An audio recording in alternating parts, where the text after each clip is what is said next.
When Burkina Faso's transitional president, Ibrahim Traoré, arrives at an event designed to celebrate his own national achievements, he is shocked to be blocked at the entrance by a confused security guard. What could have been a scandal transformed into a legendary moment that brought an entire crowd to tears and stunned social media worldwide. What he did next would remind the world what true leadership looks like. It was a scorching Tuesday afternoon in Ouagadougou. The streets buzzed with unprecedented activity, a symphony of hope and anticipation filling the air. Red, white, and green flags of Burkina Faso fluttered proudly in the warm breeze, their colors vibrant against the azure sky. Children ran through the dusty streets wearing T-shirts emblazoned with the words, "Our hero Ibrahim Traoré," their faces painted with the national colors, their eyes sparkling with admiration for a leader who had given them something precious: hope. This wasn't an ordinary day. This was the day of honor, a meticulously planned event to celebrate President Traoré's relentless efforts to reclaim peace in a nation that had been torn apart by violence, to feed the hungry in a land where drought and conflict had brought devastating famine, and to restore dignity to a people who had been forgotten by the world. The National Civic Arena stood majestically in the heart of the capital, its modern architecture a testament to the nation's aspirations. Thousands upon thousands of people had gathered. Farmers who had traveled from remote villages, students who had skipped classes, mothers carrying babies on their backs, elderly men leaning on wooden canes, all united by a common thread: their belief in a leader who had emerged from their own ranks. As the afternoon sun beat down mercilessly, casting long shadows across the bustling entrance, security personnel checked credentials with military precision. VIP vehicles lined up in an orderly fashion, gleaming Mercedes-Benz sedans, imposing Range Rovers and official government vehicles, all bearing the insignia of power and authority. But when an unmarked black Toyota, dusty from the roads and showing signs of regular use, pulled up to the VIP entrance, something unexpected happened. A solitary security guard, young and earnest in his crisp uniform, raised his hand with authority. He stepped forward firmly, his training evident in his posture, his dedication to duty unwavering despite the blazing heat. "Excuse me, sir," he said with respectful professionalism. "I cannot allow you entry without proper identification badges." Inside the modest vehicle, President Ibrahim Traoré squinted slightly, not from annoyance but from genuine surprise. There was no escort convoy, no blaring sirens announcing his arrival, no motorcade of gleaming vehicles. He had come quietly, discreetly, as he always preferred, believing that a leader should move among his people like water. "Not like thunder. I am Ibrahim Traoré," he said softly, his voice carrying the gentle authority of someone accustomed to being heard without needing to raise his tone. The guard frowned, his youthful face creasing with confusion and a hint of nervous laughter. He had been briefed about protocols, about VIP arrivals, about the importance of security, but this scenario hadn't been covered in his training manual. "No, sir," he replied with growing uncertainty. "The president doesn't arrive like this. The president would have an official motorcade, proper security detail, advance notice." Nearby observers began to take notice. Cell phone cameras started pointing in their direction, capturing what many initially thought might become an embarrassing incident. The murmur of curious voices grew as people strained to see what was happening at the VIP entrance. President Traoré didn't become angry. He didn't summon reinforcements or demand to speak to someone in charge. He didn't flash official identification or invoke his presidential authority. Instead, he sat quietly for a moment, processing the situation with the calm demeanor that had earned him respect across West Africa. And then he did something so unexpected, so profoundly human, that it would shake not just the crowd, but the entire internet within minutes. Instead of showing his identification or forcing his way through, President Traoré did something completely different. He smiled, not a political smile, not a forced grin for cameras, but a genuine, warm expression that reached his eyes and transformed his entire face. Then, slowly and deliberately, he stepped away from the entrance and began to walk. Yes, Walk along the side of the building, past confused vendors selling roasted corn and cold drinks, past surprised guards who were beginning to realize something extraordinary was unfolding, past murmuring journalists who were scrambling to understand what they were witnessing. "Is that really him?" whispered voices in the growing crowd. His assistants, panicked and professional, tried to rush forward to explain the situation to the security personnel, but Traoré stopped them with a simple gesture of his hand. Not harsh, not commanding, but gentle and final. "No," he said quietly, his voice carrying the weight of absolute conviction. "Let the people see me this way." As word spread through the crowd like wildfire, something magical began to happen. A barefoot child, no more than 8 years old, came running with a piece of grilled corn clutched in his small hands, his school uniform dusty from play. "President!" he shouted with the uninhibited joy that only children possess. "Why are you out here? Why aren't you going through the big entrance?" Traoré knelt down to the child's eye level, his expensive suit gathering dust from the ground, his presidential dignity transformed into paternal warmth. "Because today," he replied with genuine tenderness, "it's not about me, it's about all of us." An elderly grandmother, watching from behind a metal fence that separated the crowd from the official area, began to weep. Her weathered hands, which had witnessed decades of political promises and disappointments, trembled as she pressed them to her heart. As Traoré continued his impromptu walk around the perimeter of the arena, something unprecedented occurred. More and more people began to follow him. Not security personnel, not officials, not dignitaries, just ordinary citizens. There was no formal procession, no stage management, no choreographed political theater. Just a man and his people walking together under the African sun. He reached a small side door used by maintenance staff and service workers. The security guard stationed there recognized him instantly and snapped to attention, their training taking over as they prepared to salute and open the door with ceremony. But Traoré raised a single finger and said something that would be quoted in newspapers across the continent. "Please, don't open the door for me. I want to enter like everyone else." Inside the packed arena, the master of ceremonies was becoming increasingly nervous. The president was late, very late. His specially constructed seat at the front, handcrafted by local artisans and upholstered with traditional Burkina Bay textiles, remained conspicuously empty under a spotlight that seemed to grow brighter with each passing minute. People whispered among themselves, "Where is he? Has something happened? Why the delay?" Meanwhile, outside, something unprecedented was unfolding. Traoré was standing in line with ordinary citizens, waiting his turn like any other attendee. No one was asked to move aside. No special arrangements were made. He stood quietly beside a weathered farmer whose hands bore the calluses of decades of hard labor, and 2 school children whose excited chatter filled the air.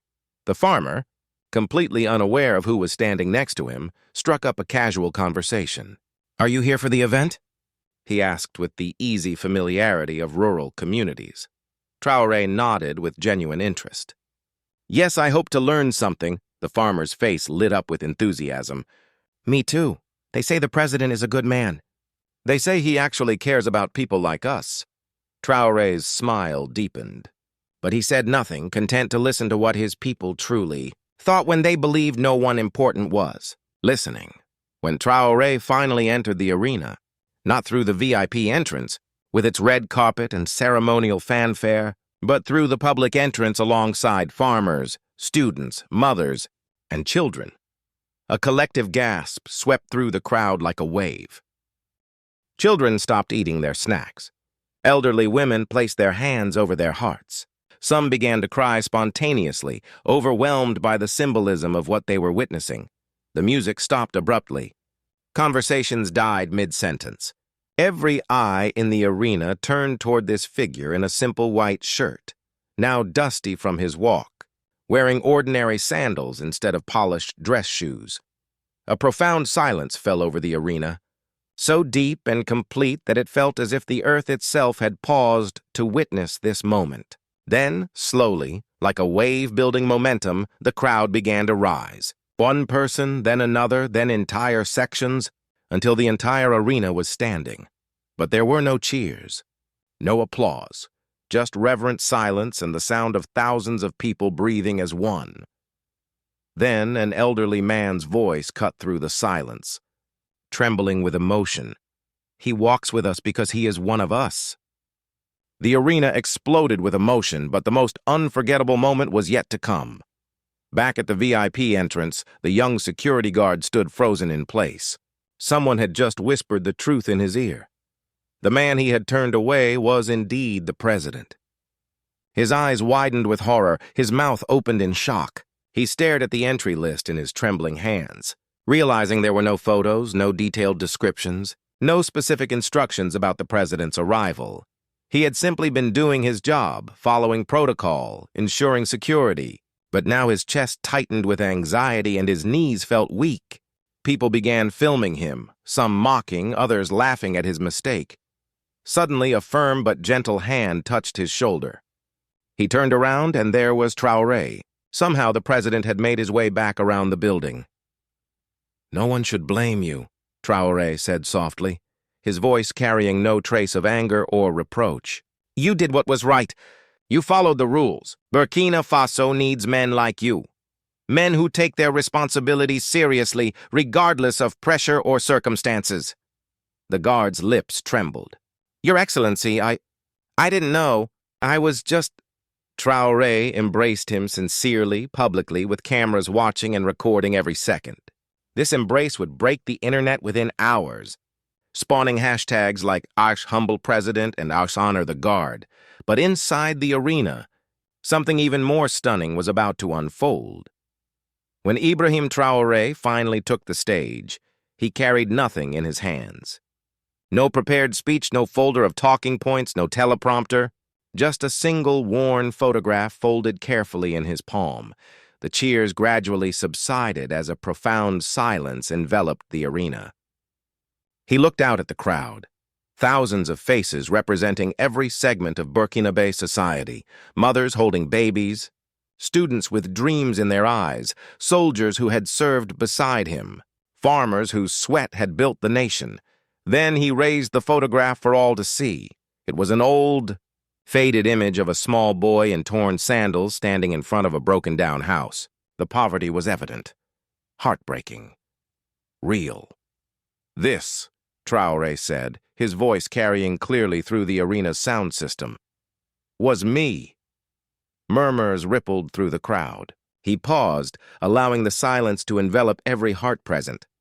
"I wasn't born in a palace. I didn't grow up with power or privilege." He pointed to the photograph. "On the day this was taken, I ate one meal and drank from a cracked plastic bottle. My shoes had holes that let in the dust and rain." His voice began to break slightly. "But someone believed in me. My mother, who worked 18 hours a day to keep food on our table. My teachers, who stayed after school to help students who couldn't afford tutors. My neighbors, who shared what little they had when we had even less. Burkina Faso believed in me." A woman in the audience began to sob openly. Then another, and another, as the president's words reached deep into their own memories of struggle and hope. "No title," he continued, his voice growing stronger, "will ever separate me from where I came from. I am not your leader because I am above you. I am your leader because I walk with you, because I remember what it means to be hungry, to be afraid, to hope against hope for a better tomorrow." The entire arena rose to its feet again, not to cheer this time, but to cry together. Behind the stage sat a chair that had been constructed specifically for the president. Local craftsmen had spent weeks carving it from rare wood, polishing every surface to a mirror shine, upholstering it with golden thread that caught the light. It was meant to honor Traoré, to demonstrate the nation's love and respect for their leader. But as the applause grew thunderous, the ornate chair remained empty. Traoré stood before it, looked at it carefully, and slowly shook his head. Then, deliberately and symbolically, he walked around it and sat instead on a simple wooden bench where the cleaning crew typically rested between their duties. The audience was stunned into silence. "What is he doing?" whispered someone. A small girl in the front row asked her mother, "Why doesn't he want to sit in his special chair?" Her mother, wiping tears from her eyes, replied with wisdom born of experience. Because his heart is bigger than that chair, my child. Because he knows that the most beautiful throne means nothing if your people are sitting on the ground. Traoré looked at the people around him, the ushers, the stage workers, the volunteers who had given their time freely. He nodded to each of them with genuine appreciation. "I am not here to be served," he said quietly, but his words were picked up by the sensitive microphones. "I am here to serve." The moment was captured by dozens of cameras and cell phones. The clip spread like wildfire across social media platforms. BBC, CNN, Al Jazeera picked up the story within hours. Facebook timelines filled with shares. TikTok videos went viral. Twitter hashtags trended worldwide.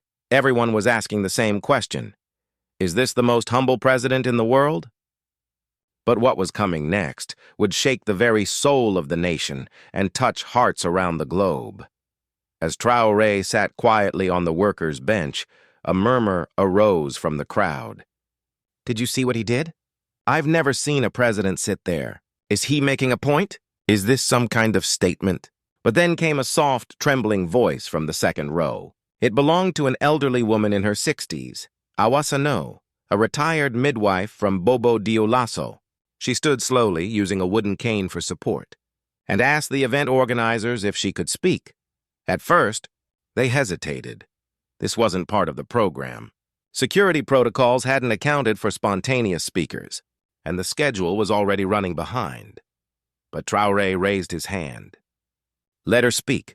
A microphone was handed to her, and the arena fell into expectant silence once more. Awasano looked directly at the president, her aged eyes bright with unshed tears. "You don't know me," she said, her voice breaking with emotion. "But years ago, when rebels burned my clinic and killed my husband, you came." Traoré's eyes widened with recognition and memory. "You weren't president then, just a young soldier. But you carried my injured daughter 5 miles to safety through dangerous territory while bullets flew around us." The audience gasped collectively. Cameras zoomed in on both faces, the elderly woman's, lined with years of suffering and gratitude, and the president's, filled with surprise and humble recognition. "And today," she continued, her voice growing stronger, "you have shown the world again. You don't need a title to be great. You just need a heart that remembers, that cares, that serves." The crowd erupted in sobs, but Awasanu wasn't finished. She reached into her worn handbag and withdrew something that would break everyone present. Slowly and carefully, Awasanu pulled out a small white cloth, wrapped carefully in a plastic pouch. It looked old, faded, but under the bright arena lights, something became clear, a brownish-red stain in the center. She held it up with trembling hands. "This," she said, "was the cloth you used to wrap my daughter's bleeding foot when you carried her to safety." Traoré stood up slowly, his face pale with the weight of memory. "I never threw it away," Awasanu continued through her tears. "Not because it was clean, but because it saved my daughter's life. Because it represents what a true leader does. He bleeds with his people." The crowd fell completely silent. Even the camera crews lowered their equipment and wiped their eyes. Awasanu stepped forward carefully, the precious cloth seeming small in her hands, but representing something immeasurably vast. She gently placed it in the president's hands. He knelt down before her, this powerful man humbling himself before an elderly woman whose life he had touched years earlier. Cameras captured his whispered words. "I remember that day. I just didn't know it mattered so much to you." Awasanu embraced him like a mother embracing her son. And in that moment there was no politics, no ceremony, no official protocol, just humanity at its purest. But the emotional wave wasn't finished, because outside the arena, something enormous was building. A strange phenomenon was occurring in the streets surrounding the event venue. Traffic had stopped, not because of an accident or official motorcade, but because thousands of people were walking toward the arena in complete silence. Nobody had told them to come. Nobody had organized a march or issued invitations. They had simply heard, through radio broadcasts, social media posts, word of mouth spreading through markets and neighborhoods, about what was happening inside. The bench, the speech, the cloth, the security guard's redemption. The story was spreading like wildfire through smartphones, radios, and loudspeakers in nearby markets. They came carrying candles, flowers, handmade signs, children on their shoulders. Some came with nothing but their bare feet and their hearts full of hope. When Traoré stepped outside for air, what he saw made him stop breathing for a moment. The street was filled with people, but nobody was shouting slogans or making demands. They simply stood there, hands over their hearts, as if to say thank you without needing words. A small boy, perhaps 8 years old, ran to the front of the crowd. He wasn't holding a flag or a poster. In his small hands was his school report card. "I want to give you this, President," he said with the earnestness that only children possess. "Because you're the reason I'm still in school. Because you made it safe for us to learn." Traoré knelt down, accepted the report card gently, and embraced the boy. The cameras captured every second, and within an hour, global media outlets were running the story. President of Burkina Faso transforms ceremony into human moment. This is what leadership looks like. But what the president was about to do next, nobody could have imagined. Inside the arena, just as the crowd was beginning to calm from their emotional outpouring, a commotion arose from the back. It was the young security guard, the one who had mistakenly stopped Ibrahim Traoré at the entrance. He looked terrified, his eyes red with shame, his hands shaking with nervousness. 2 other guards had tried to stop him from entering, but Traoré noticed him and signaled for them to let him pass. The young man walked slowly down the center aisle, past ministers, generals, and elders, then knelt before the president in front of thousands of witnesses and countless cameras. "I didn't know. I didn't recognize you," he sobbed. "I was only trying to do my job properly." Traoré said nothing initially. The entire arena held its breath, wondering how this moment would unfold. Then the president stepped down from the stage, knelt beside the guard, and gently helped him to his feet.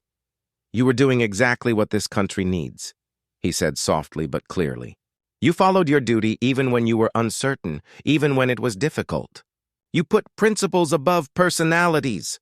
The guard collapsed in tears, embracing the man he had turned away just hours earlier. And then something remarkable happened. Every soldier standing around the arena began to applaud, not just for Traoré, but for the idea that no person, regardless of their title or position, should be above accountability and proper procedure. The internet exploded, again with posts celebrating both the president's humility and the guard's dedication to duty. What nobody knew was that Traoré had a personal, deeply emotional reason for attending this event, something he had never shared publicly. As the program resumed, organizers invited Ibrahim Traoré back to the stage. But when he climbed the steps, he again politely declined the golden chair reserved specifically for him. Instead, he walked to the very back row where no cameras could reach clearly and pulled up a simple plastic chair next to a young disabled girl. Her name was Mariam. She had been invited quietly with her mother because months earlier she had written a letter that had gone viral on social media. In it, she had asked, "President Traoré, will you ever sit next to someone like me? Will you remember that we exist too?" She had never received a response to her letter. The presidential office received thousands of letters weekly, and hers had gotten lost in the bureaucratic shuffle. But now, as the president sat beside her, gently holding her hand while cameras strained to capture the moment from a distance, the answer was crystal clear. The arena fell silent once again. Tears returned, and then something even more powerful occurred. Traoré asked for the microphone, and with every eye fixed on him, he made a statement that would be quoted in leadership textbooks for years to come. "This chair," he said, gesturing toward the ornate presidential seat that remained empty, "was never meant to be mine alone. It belongs to every Burkinabe child who dreams of a better future, every mother who struggles to feed her family, every father who falls down but gets back up to try again. They are the ones who built this country. I am simply sitting among them today." Even the hardened journalists lowered their cameras. The moment wasn't for headlines or sound bites. It was for healing, for hope, for remembering what leadership could be when it came from the heart. But as powerful as this was, nothing would compare to what would happen the following morning. Before sunrise the next morning, without any press notification, without his usual entourage, and with only 2 unmarked vehicles, Ibrahim Traoré did something completely unexpected. He visited a quiet cemetery on the outskirts of Ouagadougou. Only a few old headstones stood there, many without names, weathered by years of harmattan winds and rainy seasons.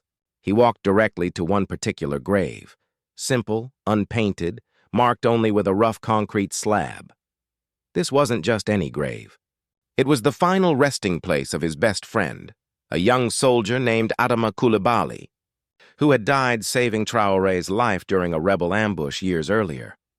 Traoré had never spoken publicly about Adama, but on this morning, alone with a single small flower in his hand, he knelt and whispered, "Everything I do to honor your sacrifice, my brother."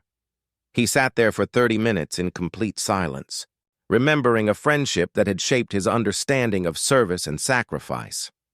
Then a child from the nearby village recognized him. Soon dozens of children appeared, barefoot and curious, watching him respectfully from behind acacia trees. He turned, smiled at them, and beckoned them to come closer. There in the dust and morning light, he began drawing in the sand with the children. Stars, flags, simple pictures that made them laugh. A president in silence, drawing in the dirt with village children while honoring his fallen friend. The photograph, taken by a local teacher on her basic phone camera, would become known as the image of the year across African media. But nobody knew he was preparing for one final moment that would shake the entire world. By afternoon, news of the cemetery visit had spread like wildfire. The president knelt at a cemetery, sat with a disabled girl, embraced a security guard, drew pictures with children. Social media couldn't stop talking about it. Every post ended the same way. Who leads like this anymore? But as the nation was still catching its breath, Traoré made a discreet phone call to the event organizers. He had one final request: no closing speech from the podium, no ceremonial anthem. He wanted to walk through the crowd without protection and let the people tell their stories for just 1 hour. "No speeches from me," he said. "Let the real heroes speak." The organizational team was confused and concerned. Was this wise? Was it safe? But they agreed. Just before sunset, Traoré walked down the center aisle carrying a simple wooden chair. No jacket, no microphone, no security detail. He placed the chair in the middle of the crowd and sat down. Then he pointed to an elderly farmer and said quietly, "Tell us what you have survived." The old farmer stood up on shaking legs and began to speak. His story was one of drought, of watching crops fail, of children going hungry, but also of hope, of community support, of never giving up. One by one, others stood up. Women who had lost husbands in the conflict, veterans who bore invisible scars, street children who had found their way to school. Each had a story of struggle, but also of resilience, of the human spirit's refusal to be broken. The entire arena wept and laughed and gasped together as these testimonies unfolded. But it was the last story that would bring Traoré to his knees. A small voice rose from the far right of the arena. It belonged to a girl no more than 9 years old. She was thin, small for her age, and held a piece of folded cloth in her tiny hands. Everyone turned as she walked slowly toward President Traoré. When she stood before him, she unfolded the cloth, revealing inside a dusty, torn photograph. The picture showed her father, a fallen soldier, standing next to Traoré years earlier during a mission in the northern regions where terrorist attacks were frequent. "My daddy said you saved him once," she whispered, her voice barely audible in the vast arena. "But he didn't come home the second time." The crowd fell into absolute silence. Tears fell without sound. Traoré stared at the photograph, frozen by memory and grief. Then he reached into his jacket and pulled out a worn prayer bracelet, the same one his fallen comrade used to wear during dangerous missions. "I've kept this since the day he died in my Arms, he said softly, his voice breaking. I never forgot him. I never forgot any of them. With both hands, he placed the prayer beads in the little girl's palms. She pressed them against her chest and collapsed in tears of grief and gratitude. The image went viral within minutes. But what the cameras couldn't capture was this. Ibrahim Traoré cried too, not as a president, but as a brother, a soldier, and a man who remembered every face, every sacrifice, every loss. After the heart-wrenching stories concluded and night began to fall, most people thought the extraordinary day was over. But Traoré stood once more and made an unexpected announcement. Tomorrow morning I will walk. No car, no soldiers, just me and anyone who wants to walk with me through the city to remember those we've lost and celebrate those who continue to hope. Organizers tried to dissuade him. It was too risky, too uncontrolled, too unprecedented. But Traoré simply said, "Let the people lead. I will follow." And so, the next morning, as the sun rose over Ouagadougou, painting the sky in brilliant oranges and golds, the streets filled with thousands of people. Not to protest, not for political theater, but to walk alongside a leader who had proven his heart. Mothers carried children on their backs. Elderly men brought small flags. Farmers, teachers, nurses, students, even the security guard.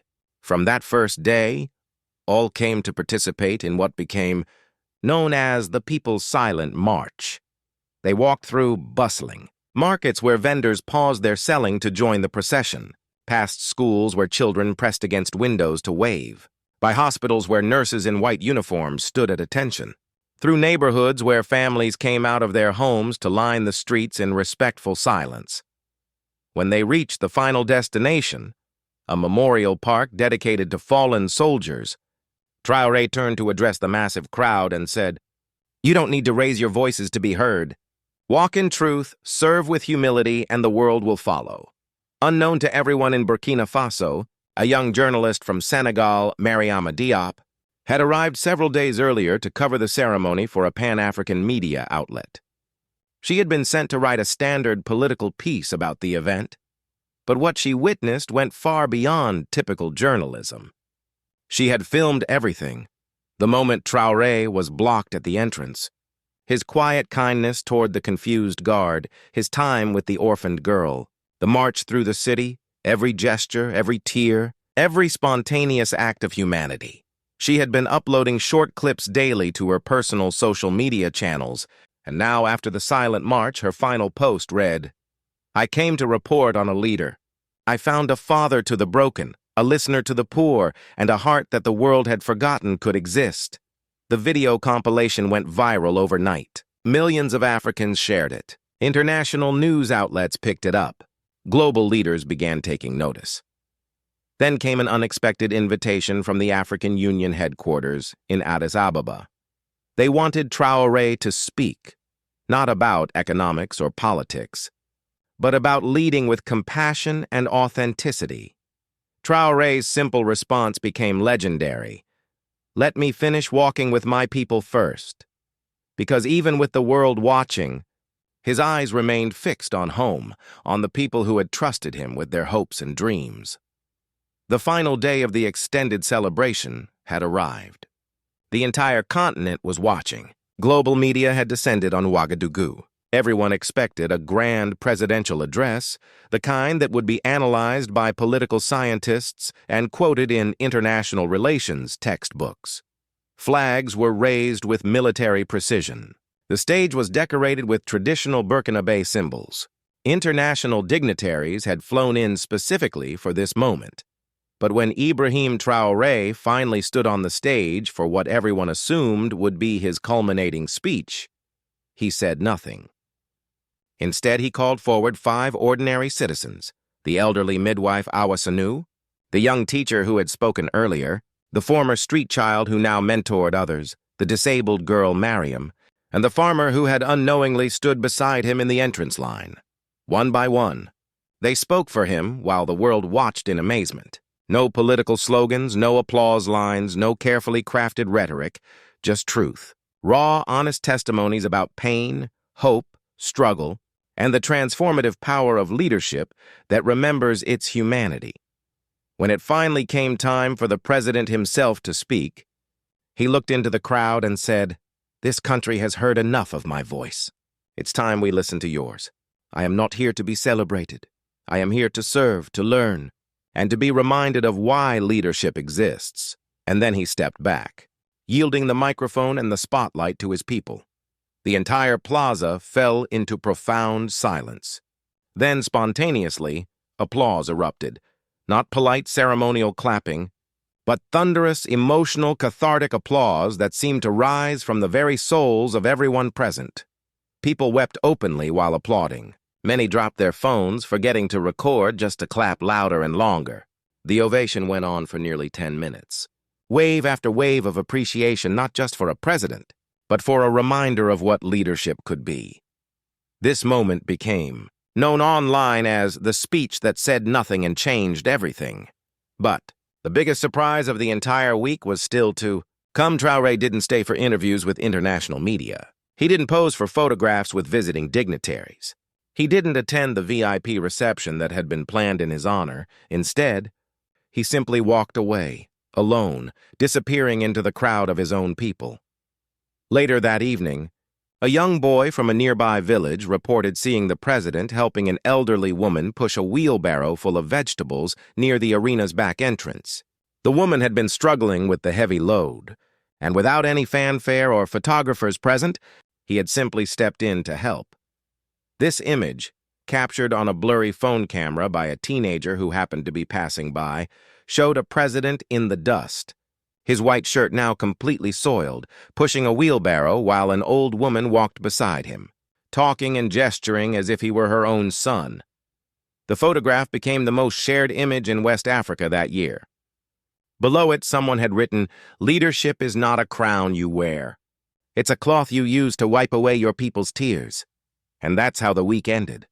Not with scandal or political drama, but with a quiet man who showed the world that the strongest form of power is silent compassion, that true authority comes not from titles but from service, and that the greatest leaders are those who never forget where they came from. From that day forward, even those who had once doubted Ibrahim Traoré began to say with genuine pride, "This is our president." The ripple effects of that extraordinary week extended far beyond Burkina Faso's borders. Videos of the events were translated into dozens of languages. Leadership institutes across the world began using clips from the ceremony in their training programs. The phrase "leading from behind" took on new meaning as educators and politicians studied Traoré's approach to governance. The young security guard who had initially blocked the president's entrance was promoted and became a symbol of professional integrity. In interviews, he would say, "The president taught me that doing your duty correctly is always right, even when it seems wrong to others." Awasanu, the elderly midwife, became a sought-after speaker at women's conferences across Africa. She would always begin her talks by showing the blood-stained cloth and saying, "True leadership bleeds with the people it serves." The disabled girl, Mariam, received a scholarship to study at the university level and later wrote a book titled "The Day the President Sat Beside Me," which became required reading in schools. Across West Africa, the prayer beads that Traoré had given to the soldiers' daughter were eventually donated to a national museum, where they remain on display with a plaque reading, "In memory of all who serve and those who remember their service." The unmarked Toyota that Traoré had driven to the event was never replaced with a more luxurious vehicle. He continued using it for years, saying, "Why would I need a different car? This one still gets me where I need to go, and it reminds me every day that I am not above the people I serve."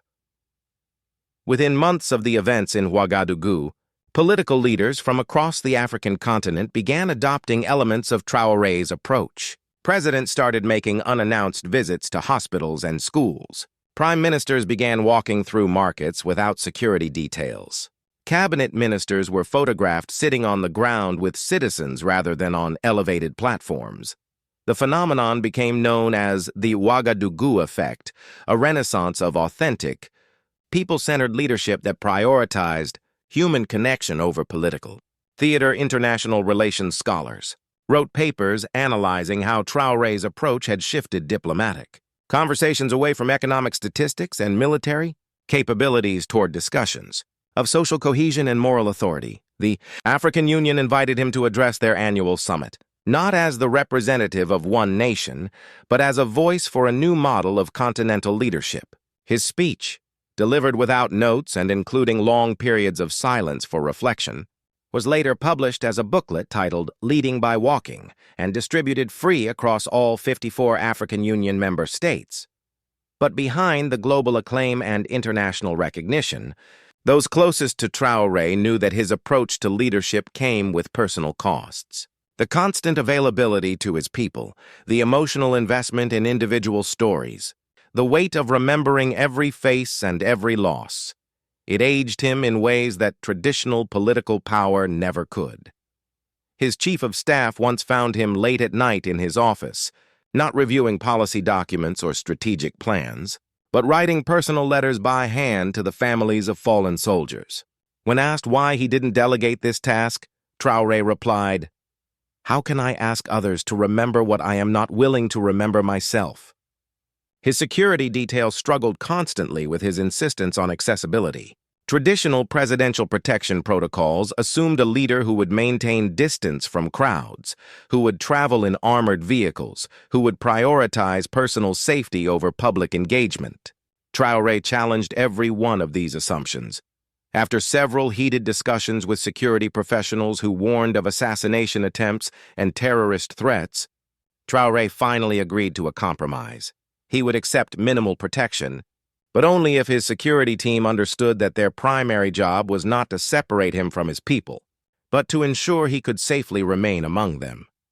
Perhaps the most lasting impact of that transformative week could be seen in the children who witnessed it. Schools across Burkina Faso began incorporating leadership through service into their curricula.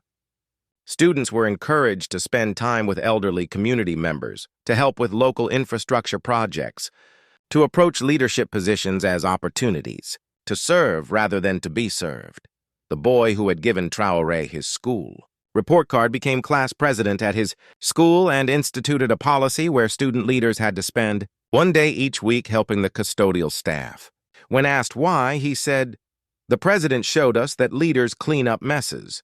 They don't make them." The barefoot children, who had drawn in the sand with Traoré at the cemetery, became known throughout their village as the president's artists. They would gather every morning before school to create drawings in the dirt, not for any audience, but as a way of remembering that creativity and leadership could exist in the simplest moments. Interestingly, Traoré's approach to leadership posed challenges not just for his supporters, but for his political opponents as well. How do you criticize a leader who sits on workers' benches instead of golden thrones? How do you attack someone who embraces the guards who block his entrance? Opposition parties found themselves forced to abandon traditional political attack strategies. Instead of focusing on policy disagreements or personal scandals, political discourse in Burkina Faso shifted toward debates about governance philosophy and the proper relationship between leaders and citizens. Some opposition politicians initially tried to dismiss Traoré's actions as political theater or populist manipulation, but as months passed and his behavior remained consistent, the same humility in private meetings as in public ceremonies, the same accessibility to critics as to supporters, even his harshest critics began to acknowledge that they were witnessing something authentic and unprecedented. One opposition leader, after a particularly contentious parliamentary session where Traoré had listened to 2 hours of criticism without interrupting or defending himself, was overheard saying, "I disagree with many of his policies, but I cannot question his character." The influence of the Ouagadougou effect spread throughout West Africa with remarkable speed. In Ghana, the president began holding monthly listening sessions where citizens could speak directly to him without appointment or protocol. In Senegal, government ministers were required to spend one day each month working alongside the civil servants in their departments. In Mali, the prime minister instituted walking cabinet meetings, where government officials would discuss policy while visiting the communities most affected by their decisions.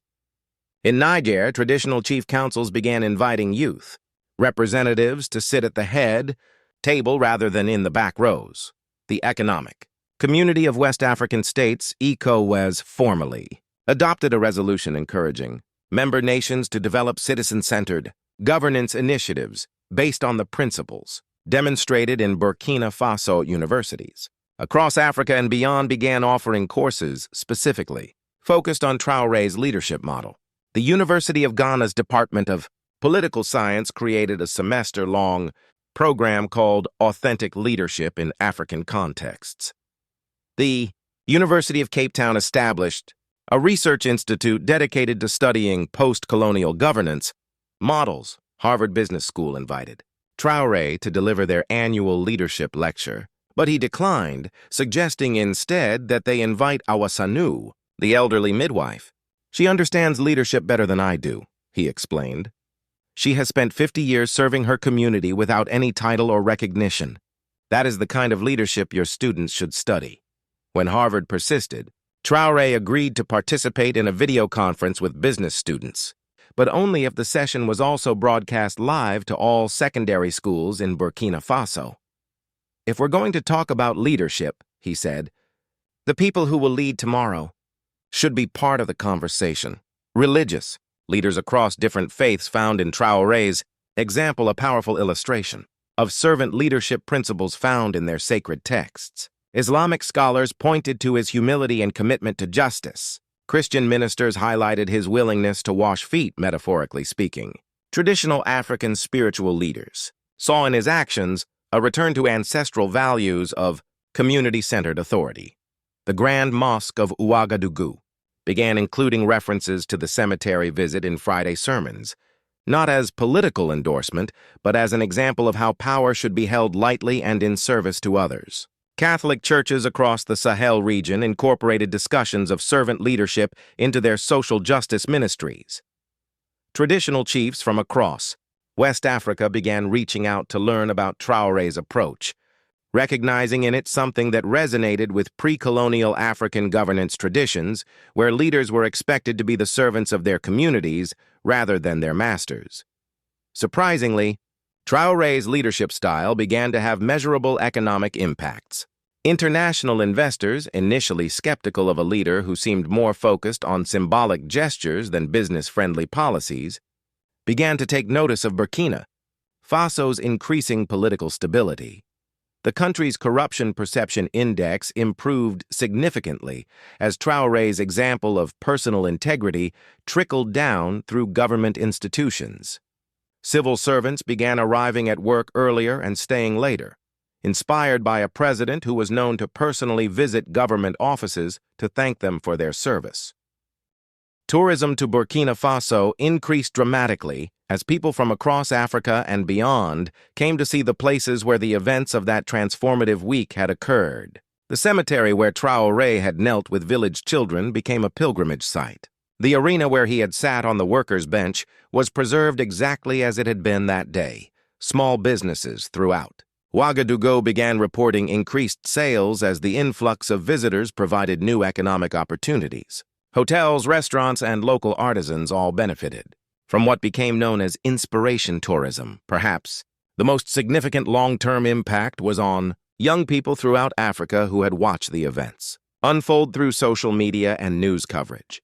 A generation of future leaders had witnessed an alternative model of political power, one based on service rather than domination, on listening rather than commanding, on remembering rather than forgetting. Youth organizations across the continent began organizing Traoré circles, groups dedicated to practicing servant leadership in their schools and communities. These circles focused not on political activism or protest, but on identifying ways to serve others and solve local problems through collaborative action. A 16-year-old student in Kenya wrote in an essay that later went viral, "President Traoré showed us that leadership is not about being above others, but about lifting others up. He taught us that the most powerful thing a leader can do is kneel down." Years after that transformative week in Ouagadougou, Ibrahim Traoré continued to govern in the same spirit that had captivated the world. He never moved into the presidential palace, preferring to live in a modest house in a middle-class neighborhood where children played football in the streets and mothers hung laundry in their yards. He continued to drive the same dusty Toyota, to sit with ordinary citizens during public events, to visit cemeteries before dawn to honor fallen friends and soldiers. The international attention gradually faded as news cycles moved on to other stories. But Traoré's commitment to servant leadership never wavered. In interviews with international media, he would often redirect questions about his leadership philosophy toward discussions of the people he served. "You want to understand leadership?" he would say. "Go talk to the teachers who stay late to help struggling students. Talk to the nurses who work double shifts to care for the sick. Talk to the farmers who share their harvest with hungry neighbors. They are the real leaders. I just try to follow their example." The story of that extraordinary week in Ouagadougou became more than just a news story or a viral social media phenomenon. It became a reminder that in an age of increasing cynicism about political leadership, authentic servant leadership was still possible. It showed that humility and strength were not opposites, but companions. It demonstrated that the most powerful leaders were those who remembered their humanity and never forgot the people who had trusted them with power. The blood-stained cloth that Awasanu had preserved for years became a symbol recognized throughout Africa, representing the idea that true leaders share in the suffering of their people and work to heal wounds rather than deepen them. The empty golden chair became another powerful symbol, reminding future generations that the most beautiful throne means nothing if the people are left without seats at the table of their own society. The prayer beads given to a soldier's daughter represented the sacred trust between leaders and those who sacrifice for their nations, a trust that requires constant remembrance and honor. But perhaps the most enduring image was the simplest one: a president pushing a wheelbarrow for an elderly woman. In that single photograph, captured accidentally by a passing teenager, the world glimpsed what leadership could look like when stripped of all pretense, protocol, and political calculation. It was leadership in its purest form, one human being helping another, not because cameras were watching or votes were at stake, but because that's what human beings do for each other when they remember that we are all walking the same dusty roads, carrying the same hopes, sharing the same dreams for our children and our communities. The story of Ibrahim Traoré and that transformative week reminds us that we don't have to accept leadership that serves itself rather than the people. It shows us that somewhere in the world there are still leaders who remember that power is not a possession to be hoarded, but a tool to be used in service of others. And perhaps most importantly, it reminds us that each of us has the capacity to lead in our own small corner of the world, not by commanding or demanding, but by serving, listening, remembering, and never forgetting that the greatest among us are those who make themselves servants of all. To our wonderful readers around the world, if this story has touched your heart, if it has moved you to tears, if it has reminded you of what true leadership can look like, please share it with others. Let us help the world remember what is possible when leaders choose to serve rather than to be served. Let us honor those who lead with their hearts and remind the world who Ibrahim Traoré really is. Not just a president, but a reminder of the leader that exists within each of us when we choose compassion over power, service over self-interest, and love over fear.